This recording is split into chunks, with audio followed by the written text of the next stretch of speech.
अरे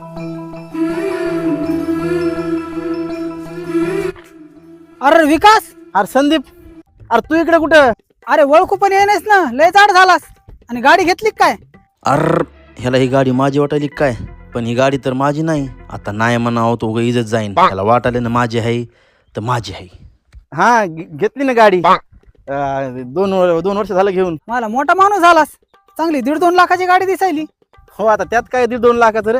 अजून एक गाडी माझ्याकडे माझ्या भावाला घेतली, मला आणि त्याला सोबतच घेतलेली आहे. ह्याच मॉडेलची आहे. तुझं काय चाललंय? अरे माझं काय, गावात छोटस किराणा दुकान टाकलंय, तेच चालवत असतोय. तू काय करतोस रे?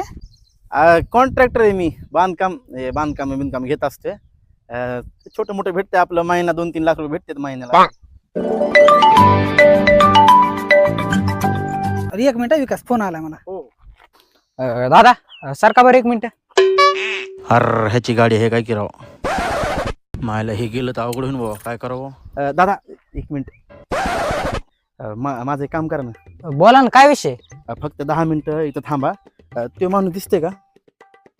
ते इथून जाऊच तर फक्त थांबा. मी जरा शाईन त्याला सांगितलंय की ही गाडी माझी आहे. त्याच्या देखील जर तुम्ही गेलात ना तर ती इतकी इज्जत काढीन माझी. ठीक आहे, पण त्यात माया काय फायदा? मी तुम्हाला 100 रुपये देतो. 500 रुपये द्यायला असता तर बघतो बघा.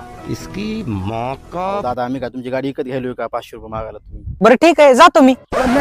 देतो 500 रुपये देतो ना. बरं विकास, बरं येऊ का मी? बरोबर, ये मग ये. अरे ते काय बसलास, तुला गाडी बस म्हणलं होतं ना. आता गाडीच्या जवळच बसलोय की, अजून कुठे बसायचंय? मायला हे कोण आलं बाबा आता. इज्जतीचा फालुदा फिक्स आहे.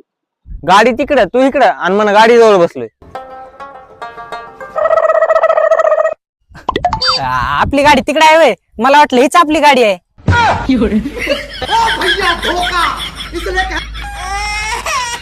अरे त्या सारख्याच गाड्या दिसतात म्हणून कन्फ्युजन झालंय रे. मला माहिती नव्हतं ना तू कुठे गाडी लावलीस म्हणून. भारी मिस्टेक हो गया सर. अरे भैया, ते माझे 500. कसले 500? कोणते 500?